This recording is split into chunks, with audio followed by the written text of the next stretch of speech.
তো আজকে আমরা এই সিডির ওপরে ড্রয়িং করার চেষ্টা করব। এখন দেখো এই সিডির ওপরটা ড্রয়িং করা অতটা ইজি হয় না এমনিভাবে।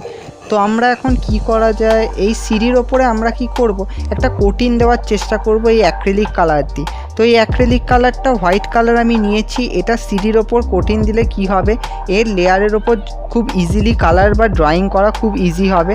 তো ফার্স্টে আমরা এটা দিয়ে এর ওপর একটুখানি কালার করে নিচ্ছি।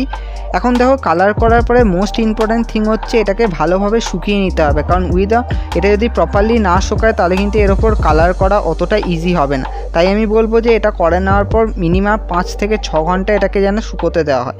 এবার শুকানোর পরে আমরা অর্ডিনারি যা দিয়ে ড্রয়িং করি সেটা দিয়ে একটা কোনো স্কেচ বানিয়ে নেব যেটা আমরা এর ওপর বানাতে চাই।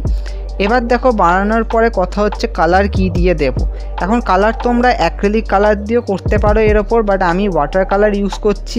অ্যান্ড ওয়াটার কালার করতে একটু অসুবিধা হবে, কারণ এর ওপর অ্যাক্রিলিক কালার যেহেতু দেওয়া হয়েছে, অ্যাক্রিলিক কালারের ওপর ওয়াটার কালার করতে হলে নর্মালি কি করতে হবে, আমাকে এর ওপর প্রপারলি কালারটাকে একদম পিওর কালার দিতে হবে, মানে ওয়াটার কালারে বেশি জল মিক্সড করা যাবে না।